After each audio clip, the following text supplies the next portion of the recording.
All right, guys, it's the kid here for the Football Dugouts Q&A. We're live on YouTube. We're live on Twitter.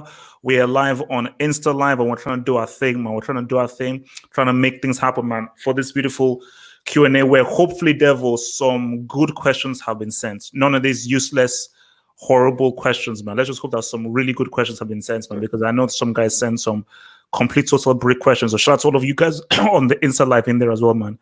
How have you guys been, Mr. Devo and thinking? How have you guys been? How has been your week? Where have you been, Devo? Run away. Yeah, Devo, where have you been? Where have you been? What? I'll let you in on a little secret. I'm actually supposed to be at work right now. I'm supposed to be at work right now, but I have actually injured my arm. So because obviously at my work I'm happy to lift and all that kind of thing, I was like, I'm not gonna mash up my arm even more. I like my arm. So I called in sick. I can't actually use it. How important are arms really? That's the real question. Well, depends. You asked Michael Jordan that same question. But yeah, for me it's been good. It's been good. Obviously, West Indies are playing England. This is not a cricket. It's not relevant. A cricket. You asked me how. Why are you bringing cricket in here, man? That's what I was. And obviously, yeah, West Indies day 2 of the first test. And we're doing well. So hopefully, next 3 days are going to be good, and we can get a win. Can you imagine if football was the same thing? How do you mean? Where they had like tests, so they played one game on the Monday, and then they played again on the Tuesday, and then they played again on the Wednesday. No, it's too much. It's like just.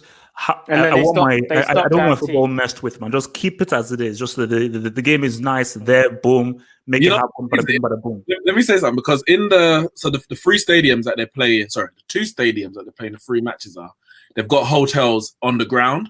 So basically, everyone involved in the game, so the players and the coaches, they all basically are staying in the ground. You're not allowed to leave. They're basically it's like a quarantine bubble kind of thing. And everything you need is in the ground. You've got all the chefs, the hotels, blah, blah, blah. And that's it. You can't. I think the only people that can come and go are like the broadcasters, I think.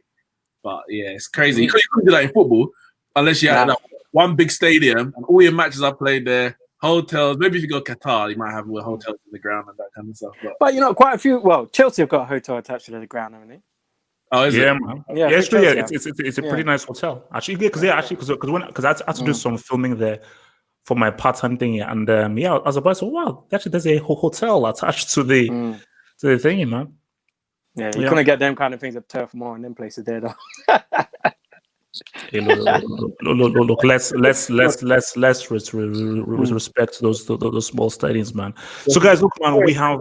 They're saying you return as soon as Arsenal started winning again. Bit of skullduggery going on there. Wait. Yeah. So, Devil, why are you returning when Arsenal are winning again? What's that about? Did we win our last game? Yeah, but that's a good result for you. A bigger team. Good result. We were winning at the last. We were winning at the death. Let's bigger start. Team. Come on, man.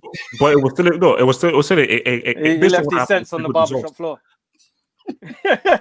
it was still a good result based on what happened. All right. So, before we go through, I just want to say, and this is to Neeks, this is to Red Devil Studio, this is to Just Bestin, this is to Yasser Saeed. I think it is unprofessional and it is sick that you paid the FA to have the easiest fixtures in your last 5 games of the season. I think that removes all the drama and intrigue from what would have been a very good ending to the season. So I just think that I just find that very unprofessional and very harsh that Chelsea have much tougher games and United have the easiest flipping games. I just wanted to put that out there, man. You sound like a loser by saying that. That's a loser mentality. No, but it's harsh. Everyone plays the same teams. Everyone plays. Yeah, but why do they have these fixtures right now? Why could they have hard fixtures now? Well, at the beginning of the season, when the fixture list was done, were you complaining then? Yeah, I was. Wait. I tell you what you said. When the fixture list was done, you were like, yes, we got Liverpool's second last game of the season. We can stop them from winning the title again. That's who said that? All the Chelsea fans, including the complicated ones. And now you got to the end of the season. Now you don't want it no more. Now you want to trade that game in for Norwich. Hey, it's not happening. Also, this dude from Isaac9 from Instagram says that we could drop points against Villa. You never know. Well, I know Villa are trash. You guys are gonna work Villa. Are you serious? You never know. Or football, you never know. Man, shut the hell up, man. Villa are gonna hold smoke. It's gonna be. They're gonna hold at least 4 or 5 Gs, man. All right, so let's go for our first question. So thank you very much, Mr. Yasir Saeed, for your first question. So yesterday it says, how good can how good can Greenwood be? I haven't been more excited about a youngster. Yeah, this is why I picked this one. Can you read a question, please? Can you read a question? I can't read. I can't see. Been more excited about a youngster since Mbappe burst through to the scene and Martial Thierry Henry reincarnated. Oh, you see, why? You see, it's almost as I don't wish any bad thing on people or any fans, but it's things like this that makes you say, you know what? Maybe United fans need to hold that Gollum smoke. Maybe they need to hold that time when United were losing to Burnley and people at home. Because United are not playing well, the kinds of things that have been said are some of the most shocking things I've ever heard in my life. Greenwood. Do you know who the prodigy is? Wait, what about? Do you know who the prodigy is? Wait, he didn't say. No, but he didn't say he's better than or was good as. He said he hasn't been as excited since Mbappe, which means that no other youngster since Mbappe has excited him as much as Greenwood has. So the question is, for you, who are the youngsters since Mbappe who should have excited him more? What? Say again, what? Who are the youngsters since Mbappe who should have excited him more than Greenwood? Who? The Us? Sancho. But why? Why should he be more excited about Sancho than Greenwood? Greenwood is exciting. What has Greenwood done in the Champions League? I believe. Come on, you can't use that every time. The man ain't played in the Champions League. What has Greenwood done? Has Greenwood ever scored an amazing goal at the Camp Nou? I don't think he has. Has Greenwood ever put a man of the match performance in a Champions League knockouts match against flipping PSG? No, he has not. I'm just saying, Greenwood. I understand why he's excited. I mean, you already know how I feel about Greenwood. It's, as I say, the clue is in my Twitter name. Greenwood is put like this. We've got excited about Rashford. We've got excited about Martial. I think he's obviously a bit too ahead of himself about Martial, Thierry Henry. I understand the comparison when he first came, French guy, but Thierry Henry is a level that you can only speak about Thierry Henry when you reach that level. Anything you can't. Actually, to be honest, Henry when he was maybe we can bring in Devo here. So they were like, so Greenwood is what, 20, 19? How old is this Greenwood? Greenwood's 18, isn't he? Yeah, 18. So really, was Henry on anyone's radar at 18, 19? No, the thing is, Henry was a bit of a late bloomer in terms of he had the obvious talent at Monaco, and he balled out Monaco, got the move to Juve, stalled a little bit. When he came to Arsenal, it took him a long time to hit his stride. A long time. I think he didn't score in like his first 8, 9, 10 matches. 11 games. Apparently. Yeah, something like that. And then even once he scored, it weren't like he hit the ground and he was like, this is the best player we've ever seen in the Premier League. It took him a while to come into that. So when you've got a player at 18 like a Greenwood, I understand what he's saying. Like for him, it's the most exciting young player since Mbappe. I think when you hear someone put two names together, you'll automatically think they're comparing the two. I don't think that's what he's doing. I'd like to think that he knows Greenwood isn't on Mbappe's level. But for him, he's the most exciting youngster since, which is his opinion. I think Greenwood's a very, very good player. I'm excited to watch him. I think he has that killer instinct that a lot of players lack. He has that kind of professionalism where he's like, I don't care how old I am. I don't care who I'm playing against. I know my talent. I know how good I am. And I'm going to show you how good I am. Every chance he's got, he's shown it. He doesn't shy away from anything. He's demanding the ball from players such as Pogba, Bruno Fernandes. Certain young players would be like, let me just give you the ball and do what you're doing. He wants the ball. He's like, no, you give me the ball. Watch what I'm going to do. For me, that's what said. But just real quick. But shouldn't we? Yes, for me, I think that he is a very talented player. But aren't people being a bit too hasty in how they are rating him, because shouldn't he really be doing That's rich. more stuff at a higher level? Because we're just judging him based on Premier League and preliminary Europa League games, not high stakes, high tech Europa League games. All we're judging him on is Premier League games. Now, did he ball against Man City? Did he ball against Liverpool? Did he ball against Chelsea? You are, it's very rich considering the amount of players that you overhype before. Me? Yeah, me. Moi? C'est moi? Listen, you've been hyping Dembele for the longest while. Usman Dembele, his most memorable moment in the Barcelona. No. Neeks. Say his name right. He's called the Oos. He's called the Oos. Just say his name right. He's called the Oos. Thank you. It's Usman Dembele, but anyway. His most memorable moment in the Barcelona shirt is him missing the chance to put Barcelona through to the Champions League final last season. That's his most memorable moment. But you hype him. What has he done for Barcelona? I believe he scored he had a man of the match performance in an El Clasico, and I'll show you his highlights reel for Barcelona. Don't paint the narrative. Matter of fact, the point that you make about has he done it in the Champions League? Has he played in the Champions League? We can only judge him off of the games that he's played in, and for someone at his age, the amount of what he's done in the games that he's played is very impressive. For a club like Man United, where there's a lot of pressure on you to come through, especially as a forward player, he's come in and every chance he's had, he's looked good. So I'm judging him off of what I've seen him do. So yes, there are going to be bigger tests, but there's nothing I've seen from him that makes me think when he has these tests, he's not going to pass it. I could be wrong, but we have to judge players on what they've done on the pitch. That's it. What season, baby? Look, all I'm saying is that let us just see a bit more from the dude. I'm not saying that the dude is trash. I'm not saying that thing. I'm just that. Oh God, man, Devo, man. Look, you picked the questions, man. Oh Lord. Yeah. Here we go. Thank you for your question. That's crazy, not crazy, crazy. Your thoughts on Kanye running for president this year? Okay, let me just hit this off. Thank you for sending this question. Thank you very much. First of all, I'm actually happy. I'm actually happy you picked this question. Kanye, can we please just get real on Kanye West? He is not as great as people think. He is not a genius. He's not that great a rapper. He hasn't made that many classic albums. He is a low-life, disgusting attention seeker. And by him putting out that trash, saying that he's running for president, it is the prime example of a guy that is merely attention seeking.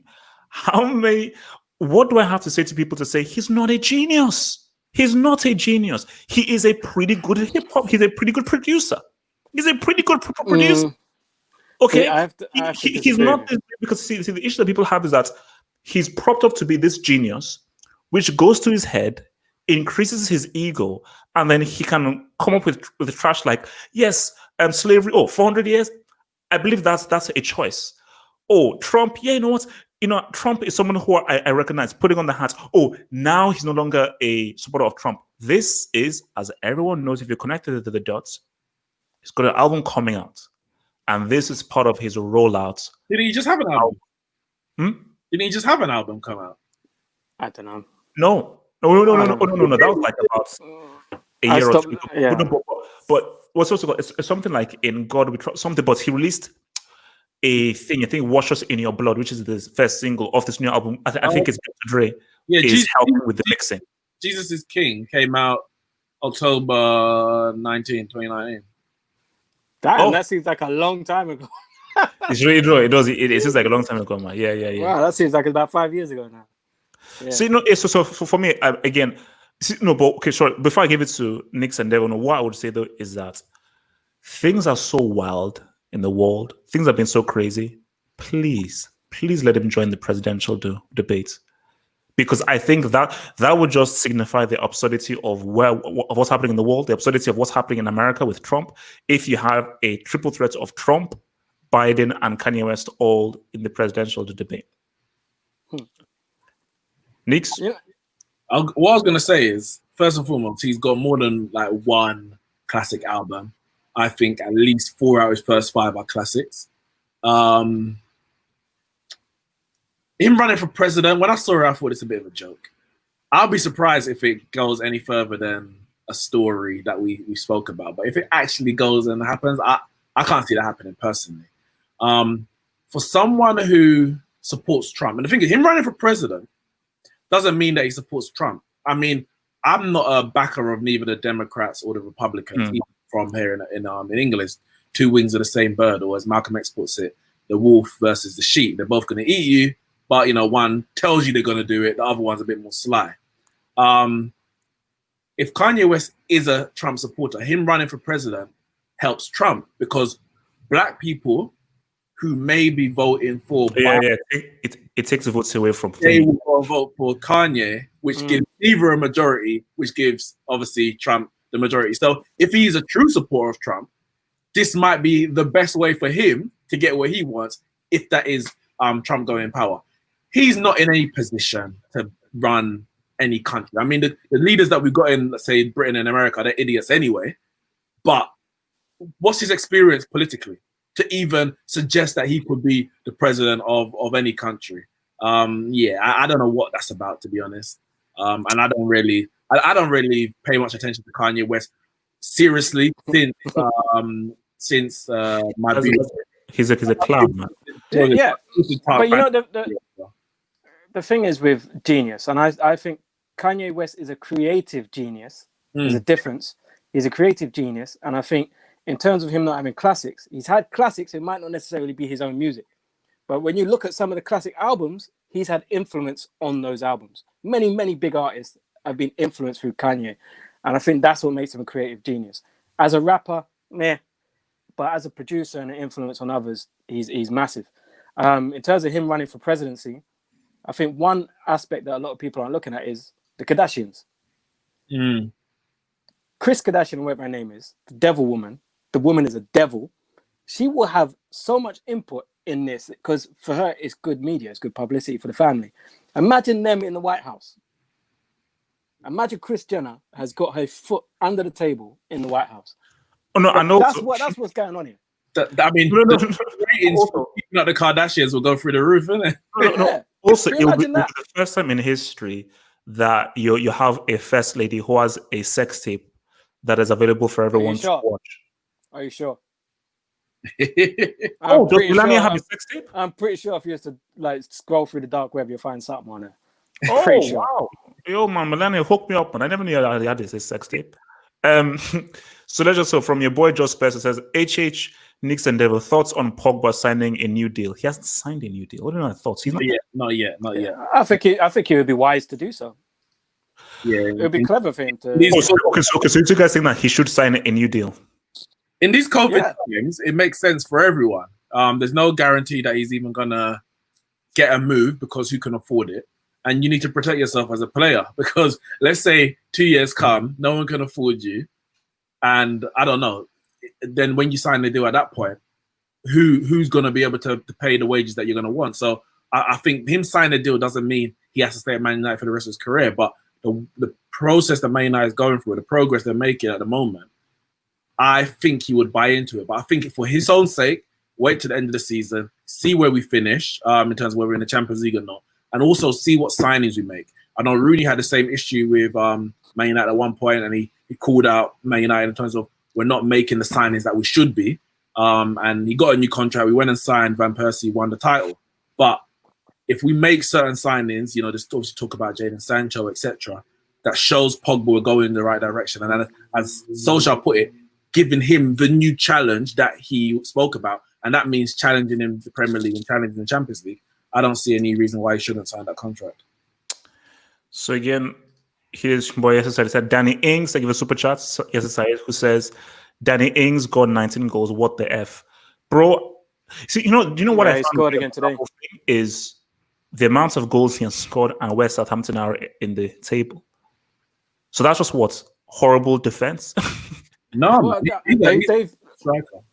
yeah, they've done well in the ever since that less than 9-0. They've turned it around. Yeah, they're the bad start to the season. Yeah, they've done well. They've been a hard team to play since then. Man United team's out, by the way, and it is unchanged again. 4 games in a row. Mm-hmm. All right, so thank you from Mr. JK. Thank you for this question. Who says, how much are stats and stats merchants ruining modern football? Hugely. How important are stats really? Not that important.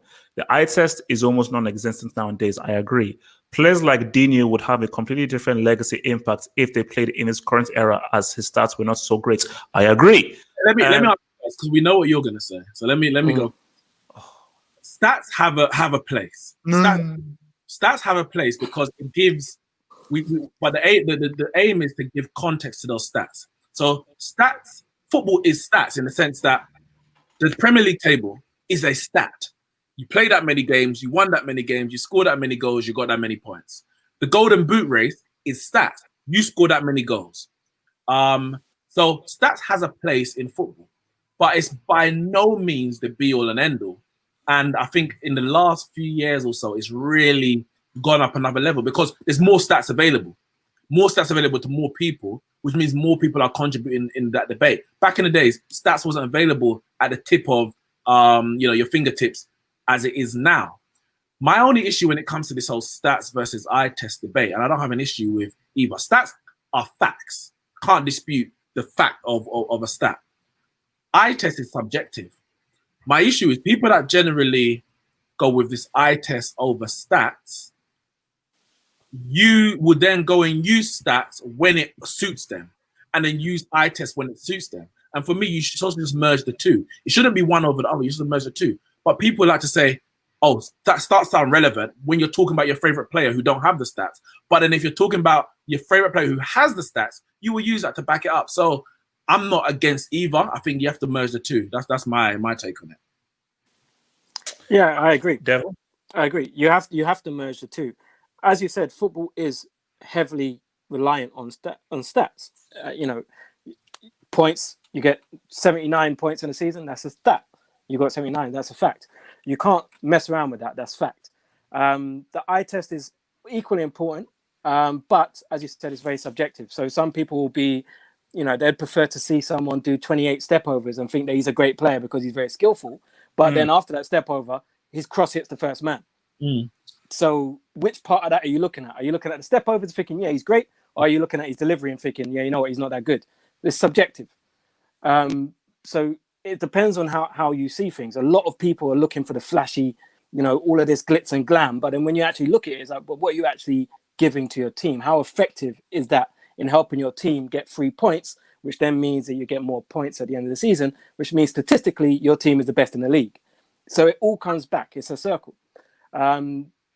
So I think the eye test you have to take with a pinch of salt, because Adel Taarabt, one of the best players I've ever seen in terms of his skills and everything like that. But how many of these teams did he actually help to achieve something? None of them. QPR got relegated. Yeah, he played well, but his team got relegated. So how good was that really? You'd prefer to have a player, Jordan Henderson. Jordan Henderson gets slagged off for not being a good player. But what he does for his team, Liverpool, is very effective in them being statistically the best team in the land. But if you look at the eye test, you say he's rubbish. So how are you going to weigh it up? For me, I think it is very, from what both of you guys saying, that, stats is irrefutable. A number is a number. And I think the thing about mathematics and everything is that there is no argument with mathematics. There's no opinion in there. It is what is. But I just think that when it comes to football, I think, you have to use both. But looking at this question here is, I would put Zidane and Maradona into the equation, where if you just use stats, where this generation of people are so heavily into the stats, Zidane and Maradona stats were trash. Compared to the stats that some people are using with their stats was trash. So if you just use it based on stats, then who the hell is even calling Maradona even top 10 or top 15? But the thing about it is that you have to is two things. You have to watch the game. And I think a lot of people who are obsessed with stats don't really watch the game. They just keyboard warriors. And when you're looking at the numbers, I always say this thing about assists is that assists, you have to understand what really is an assist. Because you know that if I give you a 2-yard square pass, you do pass 5 players and you score the ball, I get that as an assist. But for me, an assist is a through ball. An assist is a pass given to you, which gives you the best goal scoring chance. For me, I cannot accept an assist being a very simple pass where you shot and you score. HH, that's fine. And I don't disagree with that. But if, for example, De Bruyne this season breaks the assist record and gets 21 assists, so I think the record is 20 by Henry. Yeah. Just because 2 of them, you might say, oh, yeah, but the 2 of them, he just passed it to Mahrez and Mahrez ran through 3 players and scored. But he got 21 assists. So regardless if 1 or 2 doesn't fit your definition of what an assist is, the fact that he got 21 what it tells me is that he was very creative this season. Whether he was more creative than an Henry who got 20, because you have to analyze all the 20 that he got, or someone who got 15, that's another argument. But the fact that he got 20 or 21, it shows that he was very creative. He is the most creative because the assists relate, or the assist rule covers everyone. So the person that got 15 probably also has 2 assists in there that were scored by long range bangers. So as long as everyone's fighting by the same or playing by the same rules, it's all the same level for play. However, of course, if you're doing it over generations, it's a bit different because in past generations, what we call an assist now wouldn't have counted as an assist then. So yeah, the likes of Zidane, Maradona, even Iniesta to an extent, as Xavi, their numbers ain't great, and you really have to watch the football to see how good they are. But in future generations, the numbers are what we look at Gerd Muller. I never saw him play a match, but I know that he was quality because his numbers were there. He had to have been quality because his numbers were so high, not mediocre. It's much easier. Yeah, it's much easier to judge a striker when you're looking at numbers because that is their currency. That is their loan currency as a striker is goals. So if you know man banged a lot of goals, chances are he's a very good striker. So it's a lot easier to kind of quantify a striker in those terms. Whereas someone like a Xavi, who their assist numbers might not be great, but who gave the ball for the player to assist whoever scored the goal. A lot of times Xavi was putting the ball on the plate for someone to just cut the ball across the box so someone had a tap in. Yeah, there we go. You see, that what Devo just said is so very key because if you don't watch the game, you will just say, oh, Xavi didn't have any assists. So let's say, for instance, Messi scored the goal because Jordi Alba gave a simple square pass to him. Oh, Jordi Alba got the assist. Oh, that's a start. But now, if you watch the game, Xavi made a 70-yard pass that bypassed 4 players, gave Jordi Alba the freedom to make a very simple pass to Messi. But it was that difficult side-splitting pass that Xavi gave that created that situation. So for me, credit to Jordi Alba for the pass. Obviously, credit to Messi for scoring, but my main praise will be given to Xavi, the guy that made the difficult pass that created that situation. And that isn't shown. That isn't shown on a stat sheet. Well, now on a stat sheet. Now they're bringing in the stat actually for something like that. It's called, what do they call it? Goal chain contribution. So how many goals were you involved in? So your pass. Oh wait, when did they bring that in? They're going to bring them. I've heard it in the last few months. So probably maybe in the next few seasons, you're going to see Opta start doing that. And those things develop because, as you said, it's because of the eye test, because of us analyzing it with our eye, saying, yeah, that guy got the assist, but it was that guy who really made that goal. Now they're going to bring in a stat for that.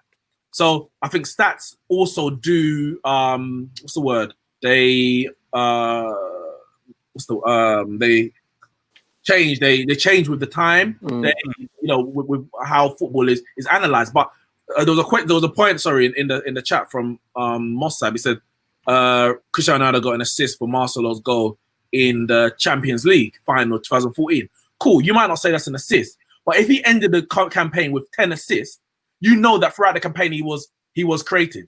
I'm not going to say he's the best player in the world because he assisted in the final, but if he got 10 assists and it was the most in the season, then you have to say, well, he had a damn good season. So you can use the stats to make an overall analysis, but you can't use the stats as your sole purpose. And yeah, I agree that in this modern era, it's we're seeing a lot of it. The fact that last thing I saw on the timeline, I know some of it is there to just trigger people. Drogba versus Vardy, because Vardy got 100 Premier League goals in much quicker time than Drogba. But if you didn't watch Drogba, you wouldn't know the impact and how important he was to that Chelsea team. The amount of goals that he got, even if you give him the actual assist for Lampard's goal. So you have to do the two. But then you look at the 100 goals that Vardy got, and you have to say this guy's done well just by looking at the number. All right, okay. So let's just take a few of these super chats. So from your boy Dave Tapcon, who says, "Thank you for the super chats. Unpopular opinion: Solskjaer is greater than Lampard. People say he had a young team to work with. United have a younger team and worse players." No, for me, I think it's a bit unfair to really judge them at the moment. Like again, Lampard, he's still in his first season with Chelsea, and he couldn't make any transfers. He could only make transfers like from January, which of course is Ziyech and Werner. So it's a bit difficult to really judge and say who is greater right now and who is really doing better. But if I say as of right now, Chelsea are third.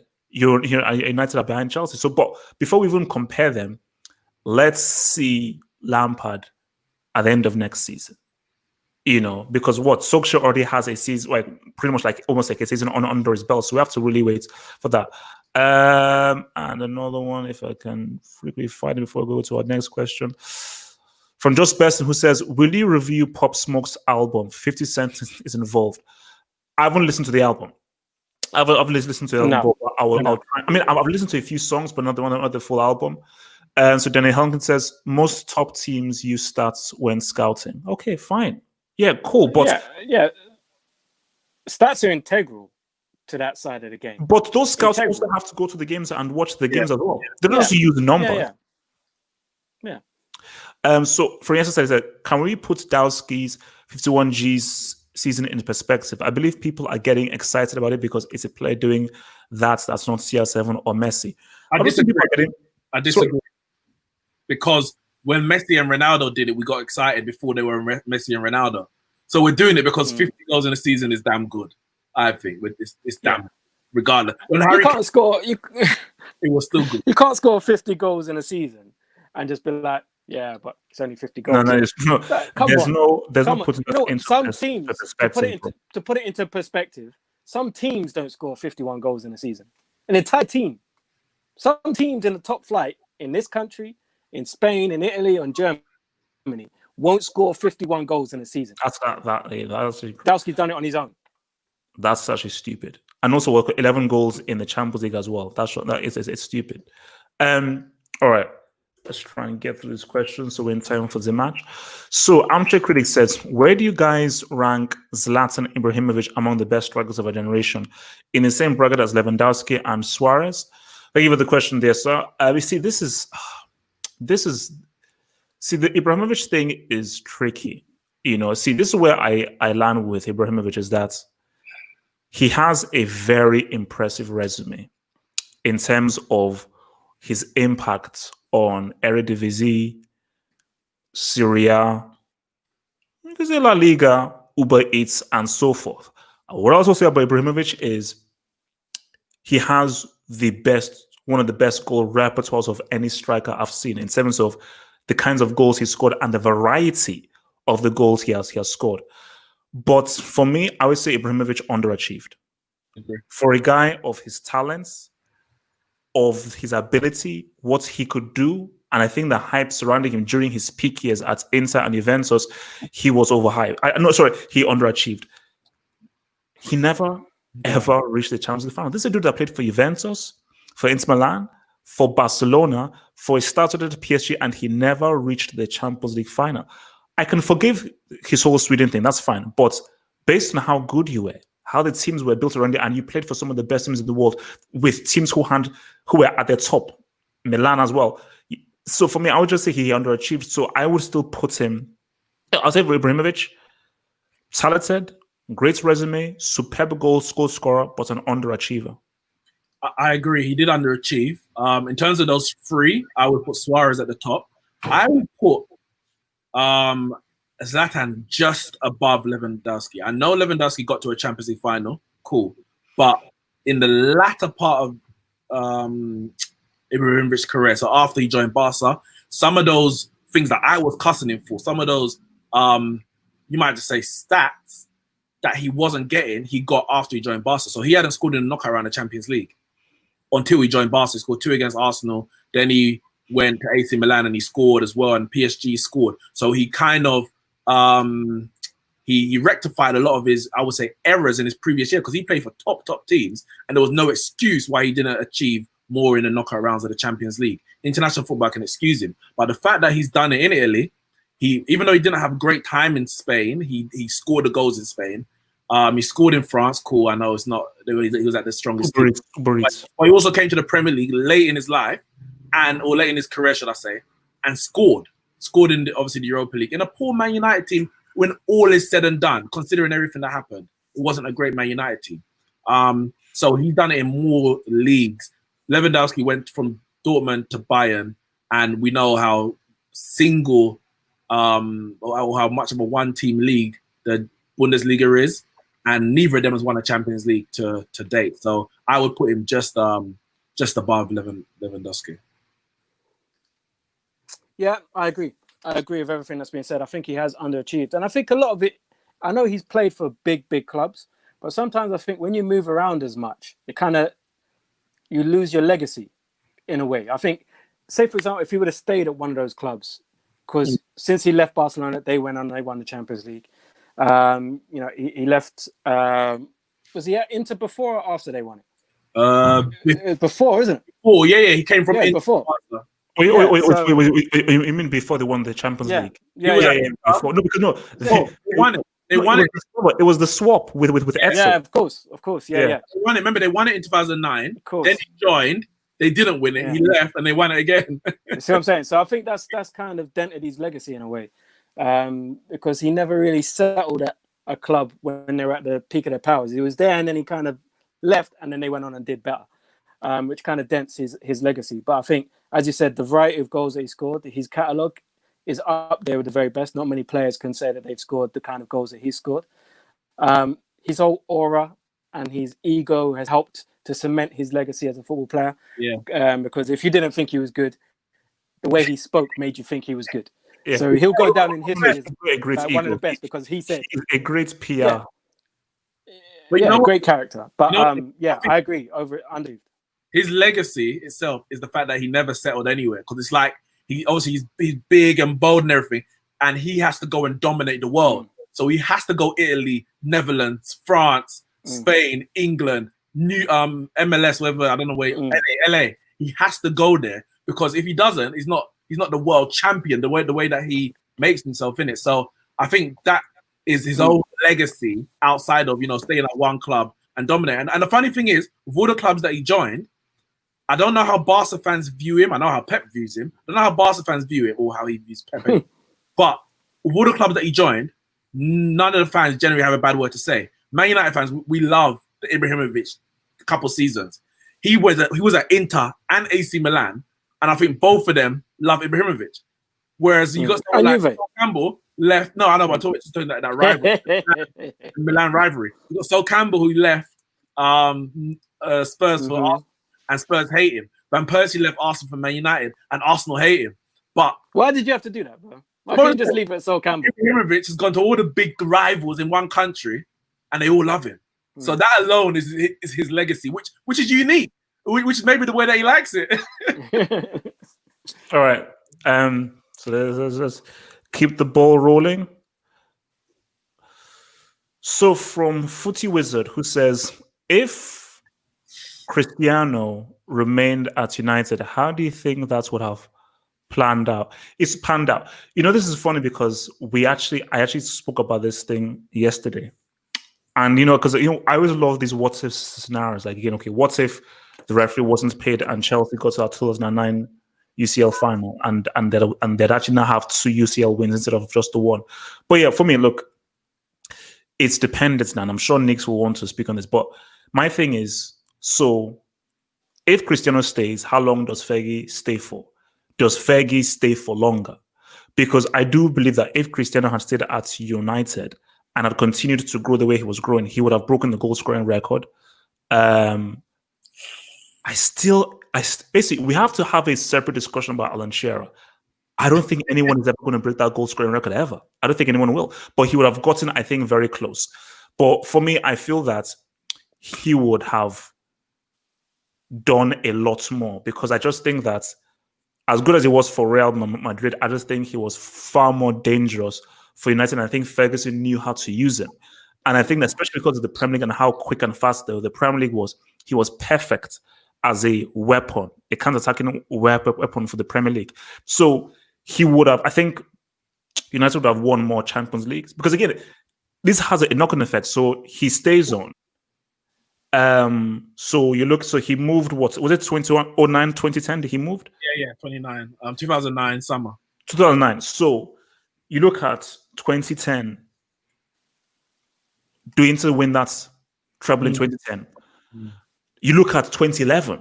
Yeah. Barcelona against Thingy. What happens when a Cristiano who is now 2 years experience under Fergie, what happens in that game?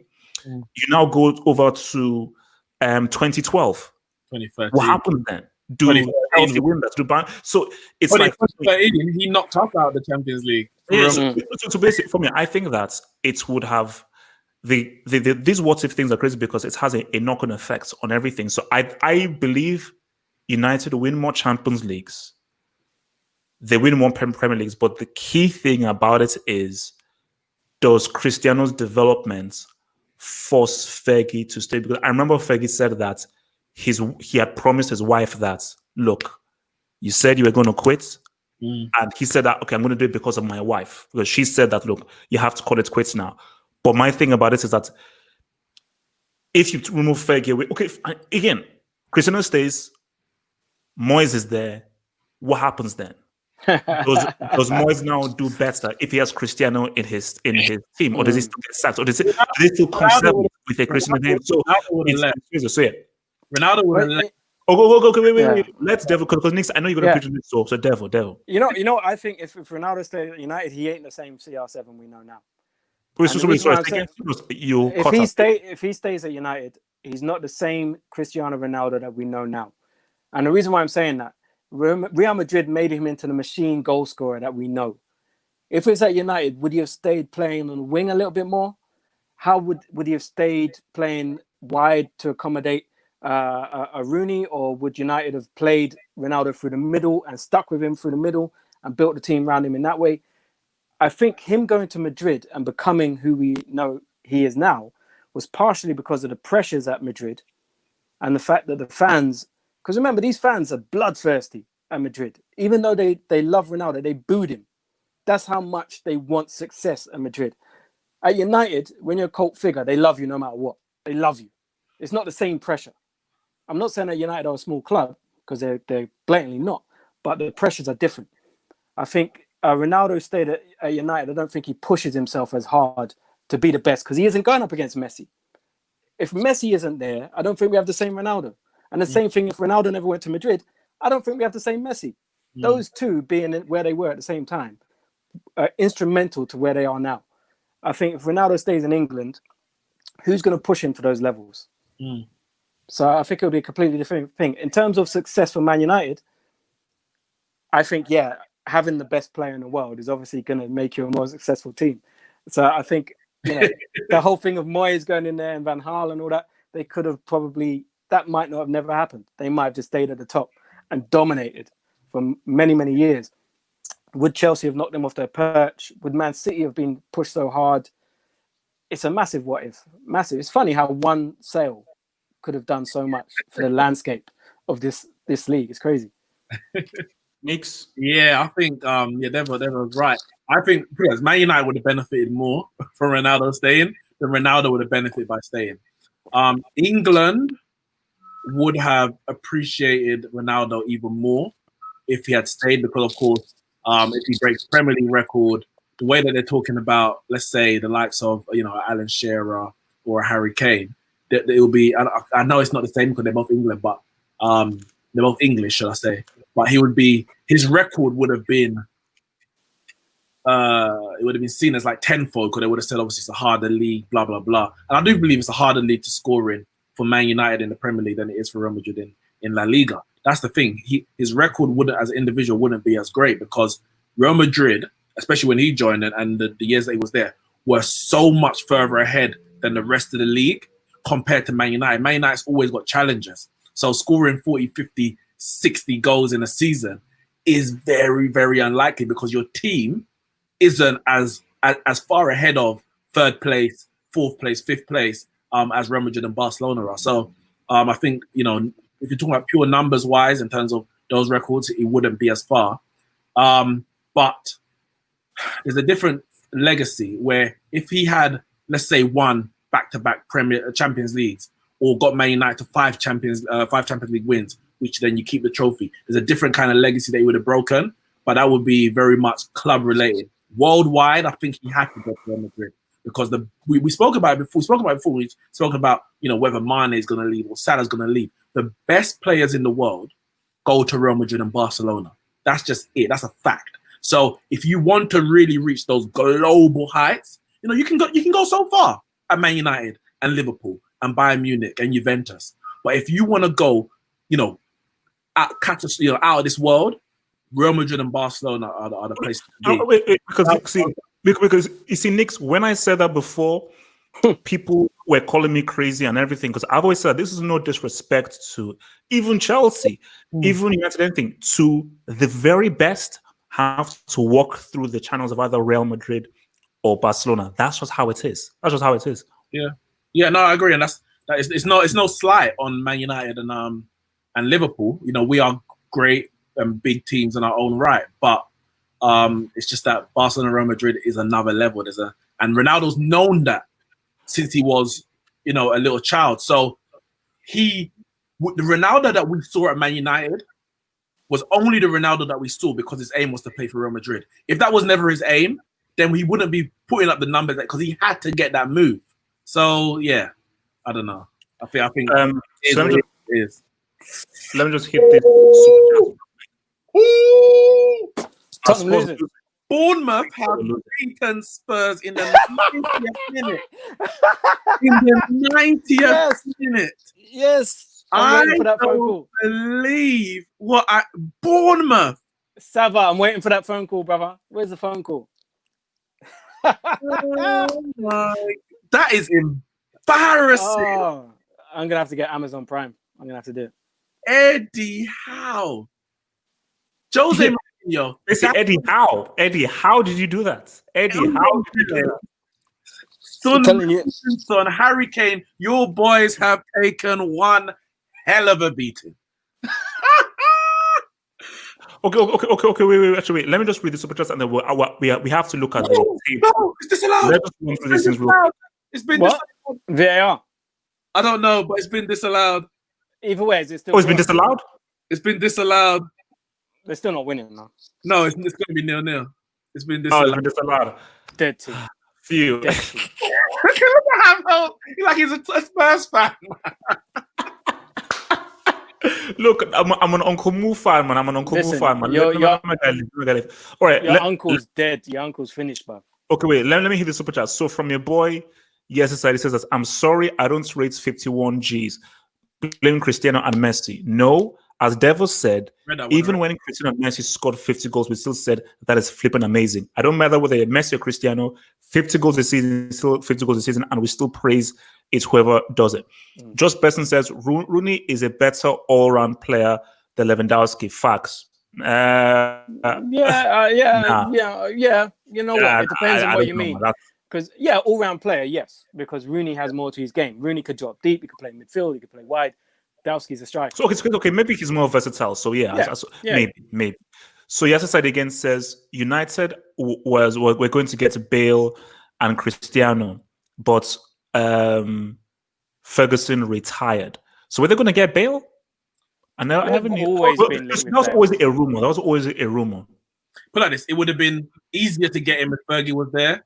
Once Moyes was there, he was never going to choose Moyes over Real Madrid. So yeah.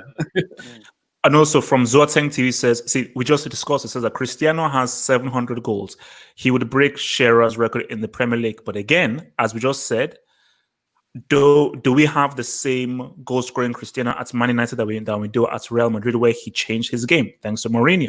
So I don't think that you can make that argument that we would see the goal scoring Cristiano for Man United. Hence why that Shearer thingy and record is going to stand for a pretty damn long time, man. All right, let's try and race through these. All right, let's just try and keep this as brief as possible so we can make it out of here in time.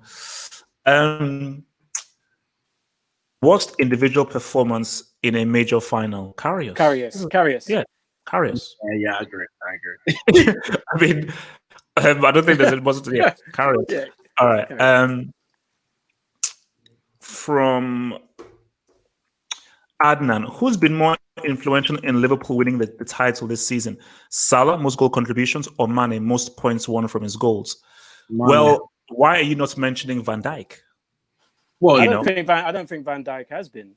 However, he didn't say the most, he just said more. So he wants to Okay, cool. Okay, more. But Mane. It's Mane. The answer is right there in the question. Well, for me, most points won from his goals. Yeah. Yes. The thing with the point one from goals, I think they'll do it by like if he scores the first goal or if he scores the winning goal. But more so for me is the goals that he scored, some of the crucial ones have been late. The penalty that he won against Leicester at Anfield, late. The goal that he scored against Aston Villa, like that was late. Salah's done his bit, but Mane's goals at the times that he's got has been so crucial. So this season, yeah, definitely Mane. Salah's still better player overall for me, but yeah, Mane. Oh, no. For me, like Sadio Mane, for me, most points won from his goals, and also he's still the legal biological father of Salah. So I think he's got a better hairline. Hmm? He's got a better hairline. Look. I mean, Mane do something about that thing. But that's where he gets his powers from, so you can't cuss him. That's where he gets his powers from. He's looking like a $2 male stripper with that hairline, man. From, you know what? Just bear with me because I like to get names right. From Wishwanath Bandara. You see, all people says, "Oh, I can't pronounce the name." Just take it easy. Wishwanath Bandara. That is a beautiful name. We can see right-footed left backs or left wing backs very often used. But why don't we see any left-footed right backs or right wing backs? I think I have a theory on this. Even if I'm not sure that this is true, but I have a theory on this. So obviously, an example of this is Azpilicueta is right-footed, and they normally put him on the left. And even when they put him on the left, this guy still fully uses his right foot. So like you're negating the whole point of using your left foot. But my theory is, I think if people who've played football will know, right-footed guys can somehow make way with their left foot. Yeah. Left-footed players, their right foot does not exist. Yeah. Whenever you see left-footed players play, they lean so much on their left foot. Yeah. But right-footed players have a much more better balance to the way that they play. So even if their left foot is not very strong, they can still just do a basic pass or a basic thing with the left foot. Left-footed players, they will, even where you're like, bro, just use the right foot, they'll still twist their body to still use their left foot in that way. So that's just why I think left-footed guys are just extremely reliant and focused on the left foot. But if you're right-footed, you have a better balance with right foot. And in situations where you need to use your left foot, the right-footed guy can use the left foot when they have to. Left-footed guys, they can't do so. No, I agree. And the thing is, but when you see a left-footed player, you know their quality. Because most left-footed players you see, they have got really something about them. But yeah, they can't use their right foot. I saw the game yesterday, Man City against Newcastle. Was that yesterday? Oh, is it Foden? The ball comes across and easy tapping with your right foot. He basically forced his body round to get his left foot on the ball and blasted it past the goal. Yeah. So yeah. Also, another thing is majority of people are right-footed.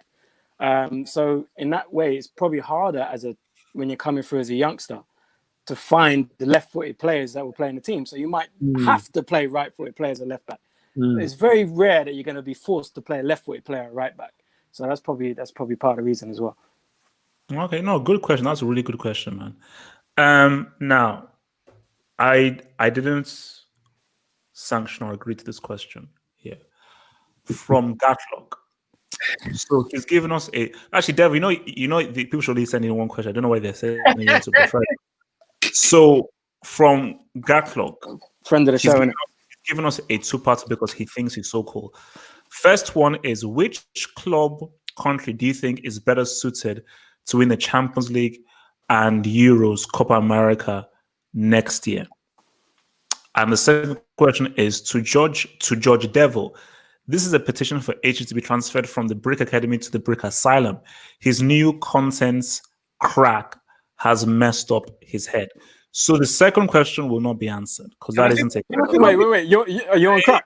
No, it's not. No, it's not. Are you on crack? It's a statement that has no veracity. So let's deal with the question that this dude asked. So which country do you think is better suited to win the champ? Okay, so let me write. So better suited to win the Champions League and Euros, Copa America next year. So for the Champions League, Bayern Munich. One match. Yep. World Cup formats. I just think, even if I don't think they will, this really suits PSG. Really? It suits two teams, I think. Maybe three. It suits PSG, Man City, and Real Madrid. Because I think Barcelona are very reliant on the Camp Nou. Bayern Munich less so, but Bayern Munich also feels stronger than the Allianz Arena. So I just think teams next that... season. Next season. It said next year. Okay, so it says next... Okay, it's next season. Unless you have to look at transfers. Unless he meant Euros and Copa America next year. Maybe he meant is Gatlock in the chat? Is he in the chat? Yeah, Gatlock, man. Yeah.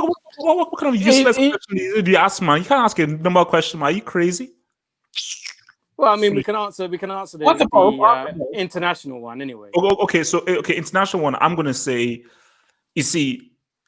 So in terms of the Euros, everyone fits. You've got to. It's between France and don't sleep on Italy. Don't sleep on it. I think Italy are a team that you should be looking at very closely, but just like France are too stacked. France are just way too stacked. So for me, but even if I say it's France, I don't think they will. I just don't know who will upset them. But France, it's going to be a case of they just don't get it done because someone beats them. But France, as a squad, are just way too talented than any other European nation. So, and also as far as Brazil. Yeah, I think France are your favourites. I think France have just a pool of talent which is unfair. I mean, if you look at, you could probably pick 16 players that won't make it on the plane to that tournament who would get into the first team of many other countries at that tournament. And I mean top teams. Do you know what I mean? I think the wealth of talent they have at the moment available to them is just ridiculous. So I think France would be my favourites. I would like to say that England, with some of the young talent they've got, could do something, but it's England. I think it's too soon for that, England. But then we always say that. We always say that. We say, they've got good young players. It's too soon. 4 years down the line, they're still not ready to do nothing. So it doesn't matter if they're young or they're old. It's true. When it gets to that stage and the big stage, something goes wrong. It's true. It's much like the Dutch. The Dutch will have a great squad, some really good young talent. Something will go wrong. They won't make it. But the thing is with the Dutch, at least they get to the final and then lose. Whereas England, they show promise and then they don't make it. But I think France are probably your favourites. And in terms of the Champions League, I'm going to say Bayern. I think Bayern are in place now. They get Sane coming in. That's another weapon. We don't know what they're going to do in terms of the rest of the team. But judging by what they've got now, you think if they lose Thiago and Coutinho don't sign, they're not going to go sign the next best thing. So I think that, they'll probably go to Dortmund and sign whoever their best midfielder is, or go Leverkusen. And they might not get Havertz, but they'll probably go there and get the next best midfielder from Leipzig or Dortmund or from wherever. So I'd say Bayern. Oh, sorry, just before Nick goes, no, I love this comment. I don't know how Sane was included in the German 2018 squad. Love deserves jail time for that. Minimum 25 to life. 25 to life. Nick? For me, yeah, I think Bayern, that front line of Lewandowski, Sane, and Gnabry, that is fire. That's the pure goals, pure assists, pure pace. Well, two of them got pace. That's devastating. And then you got Muller as well. Yeah, of course, Muller off one of the best seasons he's ever had. Can't discount Muller. And I'm gonna lump on Belgium. Oh, so somebody's finally coming around for Hazard. Oh, well, Thorgan. I'm hoping Thorgan can throw up all the hate. Look at this tricky man. I'm hoping with his West Indian jersey and his beard, man. Look at this tricky man. After all that, they all think Belgium. But you know what? He didn't. He didn't mention. Belgium, yeah, I thought Belgium. He didn't mention Hazard. He could have been talking about De Bruyne and Lukaku. Of course, I was talking about De Bruyne and Thorgan. I think they're shut up, Thorgan. Honestly, France, they won the World Cup. They got to the Euro final. But are they a better team now, or will they be a better team in a year than they are when they were 2 years ago, or they are now? I'm not so sure. Kante is declining, getting a lot of injuries. Is he going to be how good he was 2 years ago, 4 years ago? Giroud, that means another year older. Who do they bring in? They could bring in a Martial. Is Martial proven at international level to go and win I don't know. Mbappe is going to be better. Pogba, I think he'll still be top quality, of course. I don't know. I'm not 100%. I'm not 100%. So I think Belgium can do a team. Okay. So before we go to our last question, so just Beston, thank you for the super chat. It says, HH, if Neymar wins the CL, which he won't, oh my God, make a Neymar documentary. So Beston, I will not be making a Neymar documentary because he won't be winning the Champions League.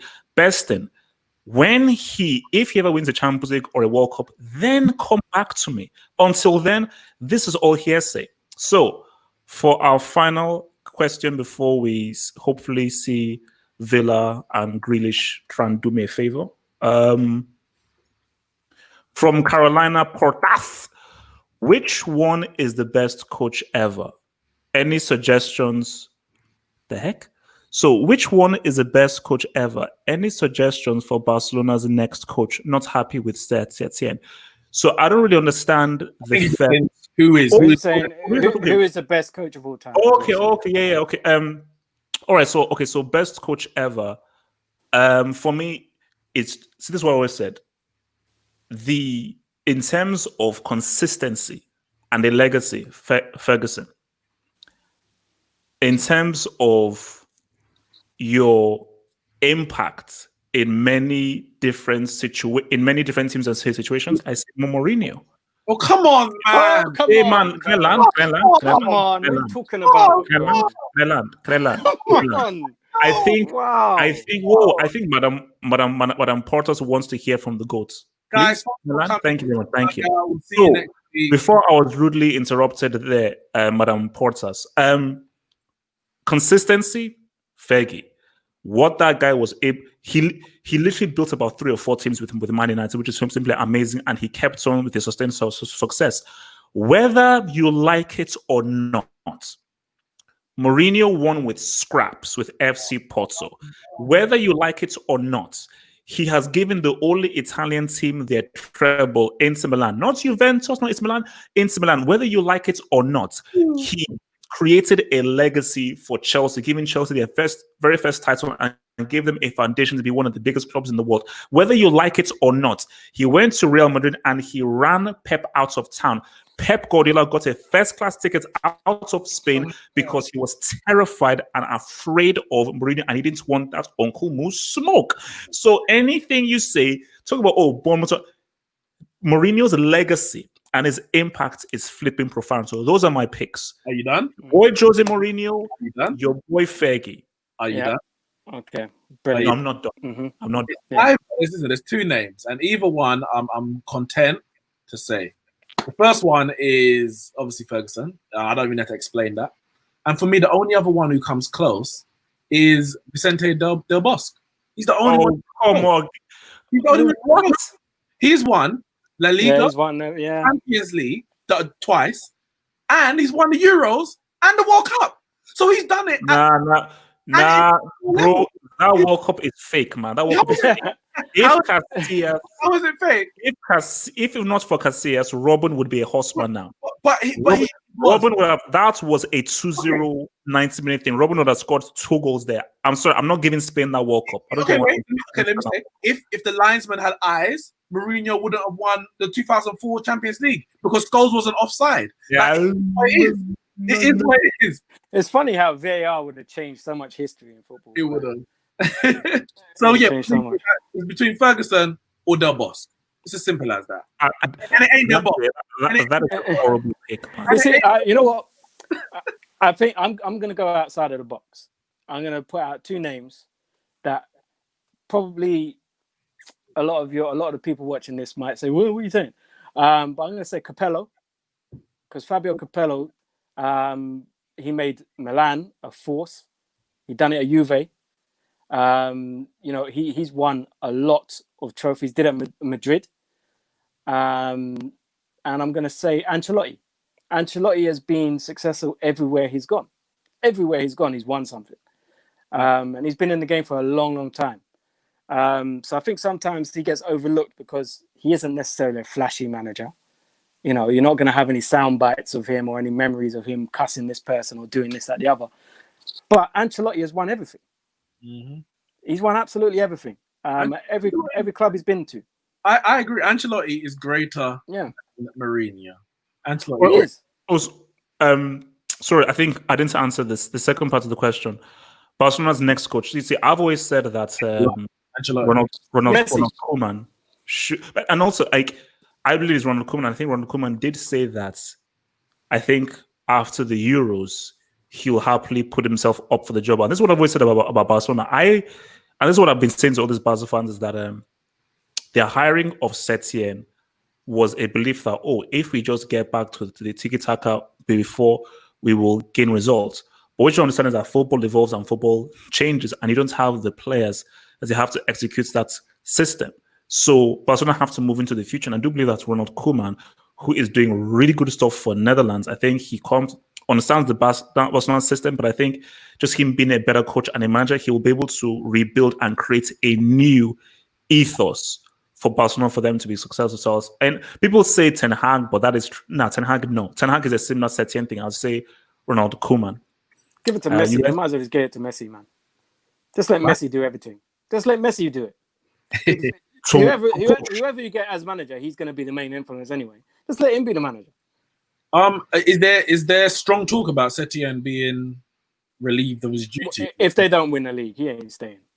Oh, okay. Well, no. Well, if they didn't beat Villarreal, he would have been sacked. But I think if they don't win the league, and if, let's say, they don't get to the semi or final, I think they're going to pimp him up.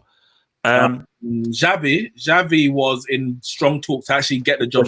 He pulled out. So there could be another. They could go back in for Xavi then. So Arif said, you guys don't know Rinos Michels, Ajax, and Neth. I know the name. I don't know the history. Yeah, I don't know much about it. Actually, no.